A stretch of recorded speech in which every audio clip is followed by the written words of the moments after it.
even better right now, Eduardo Verastegui.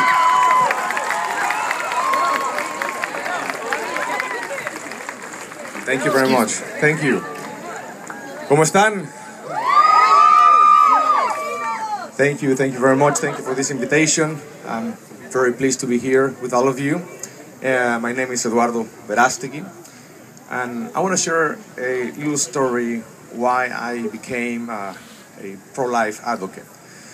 A few years ago, I was preparing for my role in a movie called Bella, which is a clip in that. Have you seen Bella by any chance? I hope you like it. Anyway, so a quick story.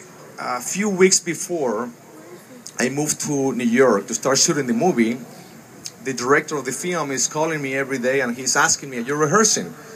And I said, "Yes, but I need to rehearse with the actress." And at that time, we couldn't find the actress who was going to play the role of Nina in the movie. So I was very nervous because I wanted to rehearse with her, but we didn't have an actress. This is 2 weeks before we start shooting. So imagine how nervous I was. And so a friend of mine tells me, "Why don't you go to an abortion clinic, bring your, paper and a pen, and stop the first lady that you see, and ask a few questions, and you're going to do a research, and that's going to be your homework for your role." And I thought that was going to be something very simple and easy. So I brought a pen and a paper, and 7 o'clock in the morning, I was outside of the abortion clinic. First time in my life I have been outside of, in a place like this.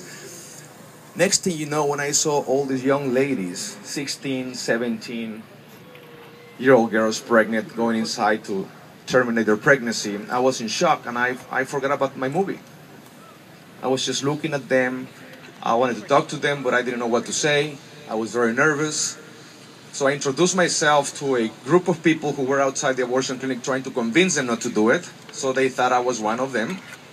And next thing you know, one of the members of the group who were outside tells me, "Eduardo, this couple are from Mexico. We don't speak Spanish. They don't speak English. Can you talk to them?" And I said, "Why should I tell them? Well, just talk to them."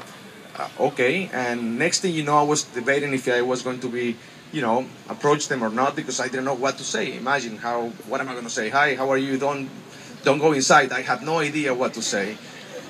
But then the lady who was from Mexico, when she looked at me, she recognized me from the TV shows that I did in Mexico many years ago. Even though I did them many years ago, they repeat them through Univision forever. I was in Miami the other day, and somebody told me, "Are you the guy from Soñadoras?" And I said, "Yes." And he looked at me and he said, "You look a lot younger on TV, sir."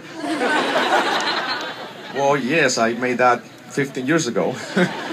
Anyway, but the fact that she recognized me, that helped me and facilitate me to speak to her for more than 1 hour. I said, "Can I steal 5 minutes of your time?" Thank God it was not 5 minutes, but it was an hour. And we talk about everything, about Mexico, about our faith, about, food, music, her family, my family. She cried, I cried. Her husband came, and we became friends. And I gave her a stroller and a teddy bear, and she canceled the appointment. So the next day I thought she was going to go again. But then I called her, she gave me her cell phone, then I called her, and the next day I called her again and again and again, and we became friends. And I said, we met for a reason, and now I see you as my sister, and I want to help. So finally, we found the actress, so I moved to New York, and the fact that I was there that day, it really helped me a lot to understand the pain that many women, experience, where they see abortion as their only exit. So that helped me so much in my role. So I finished the movie, Bella. I came back to Los Angeles, and then I received a call from her husband screaming, my baby, my baby. And I didn't know what he was trying to say, so I thought, what, something wrong? My baby. And he started crying on the phone. I said, "Eduardo, my baby was born yesterday, and I want to ask you permission if it's okay to call my baby Eduardo." And I was holding the telephone. I really didn't know what to say. I started crying because I never thought in a million years that by me going to do my homework as an actor to that place, I was going to end up being used as an instrument.